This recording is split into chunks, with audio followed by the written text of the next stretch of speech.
लेकिन सर हमने कल ग्राउंड रिपोर्ट किया वहाँ, हाँ। ये सवाल हमने पूछा। हाँ। कई सारे जो वहाँ छात्र थे उनसे हमने पूछा कि क्या इस तरीके से अगर होता है कि अगर इसको चेंज कर दिया जाए, मंत्रिमंडल अगर चेंज कर दिया जाए, उनको एजुकेशन मिनिस्ट्री से हटा के कोई दूसरी मिनिस्ट्री दे, तो क्या आप लोगों की आपत्ति तब भी बरकरार रहेगी? तो उन्होंने कहा कि और प्रमुखता के साथ हम इस मुद्दे को उठाएंगे। ये तो ये हुआ कि इस कमरे से चोरी कर रहे हो तो दूसरे कमरे में चले जाओ। तो उनका ये है कि और हम प्रमुख तरीके से करेंगे। तो इससे तो साफ है कि अगर मंत्रिमंडल का विस्तार होता है, उसमें इनका चेंज होता है, तो बच्चे हटने वाले नहीं है, जो कल हमने ग्राउंड रिपोर्ट किया उसके अकॉर्डिंग। सर मेरा अगला सवाल ये होगा कि हर आंदोलन को, एक मिनट कामरान, ये जो आपने बात कही है इसको मैं ये तुमने अच्छी बात कही है, मुझे इस पर ही थोड़ा आपको थोड़ा बढ़ाना पड़ेगा आपकी बात को थोड़ा। मुझे देखिए, धर्मेंद्र प्रधान जो है उनका पोर्टफोलियो बदला जाए, उनको पोर्टफोलियो बेटर दिया जाए, बेटर पोर्टफोलियो। आप कह रहे हैं कि कल आपकी बातचीत हुई बच्चों से तो उन्होंने कहा कि वो तब भी अपना विरोध जारी रखेंगे। तो यहाँ आप ये समझिए कि पोर्टफोलियो, पहली बात तो मेरा जो अनुभव है वो ऐसा है कि पोर्टफोलियो इनका बदला नहीं जाएगा, लेकिन चूंकि कमियां हुई हैं और बाई चांस मोदी जो है वो जेन जी की नज़र में अपने आप को जो है वो हीरो स्थापित करने के लिए वो पोर्टफोलियो अगर बदल नहीं दें तो बेहतर दिया जाएगा। क्योंकि इसका कारण ये है कि धर्मेंद्र प्रधान भारतीय जनता पार्टी में कमज़ोर नेता नहीं है। भारतीय जनता पार्टी ने जो अपने पिछले 2014 से लेकर अब तक जो सबसे बड़ी उपलब्धि हासिल की हैं उनमें से एक है उड़ीसा जीतना। तो धर्मेंद्र प्रधान ने उड़ीसा जिताया है भारतीय जनता पार्टी को। वहां पटनायक, नवीन पटनायक जैसे लोगों को हराया नहीं जा सकता था, लोग अपराजित उनको कहते थे। जैसे बंगाल में ममता बनर्जी, उससे कहीं ज़्यादा मजबूत थे पटनायक, तो उनको हराया नहीं जा सकता था।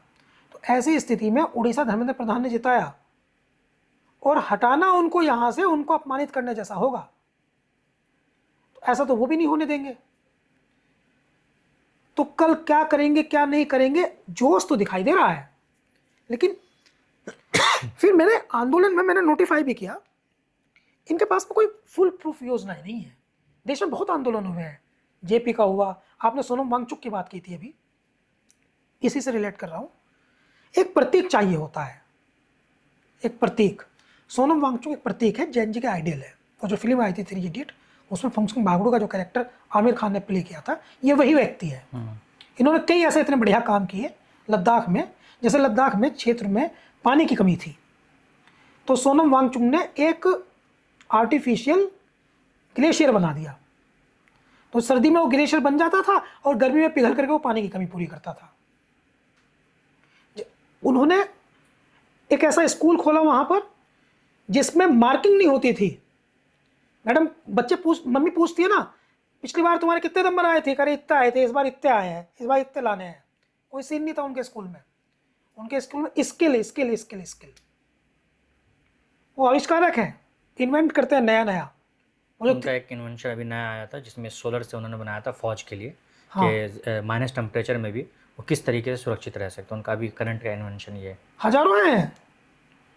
वो जो स्टोरी है 3 इडियट की, इसमें आमिर खान फुनसुक भागड़ू बन के दिखाते हैं, वो रियल है। हजारों हैं। तो लेकिन लद्दाख में एक हिंसा वाली घटना हो चुकी है, उसमें ये राष्ट्रीय सुरक्षा कानून के तहत जेल में रह करके आए हैं।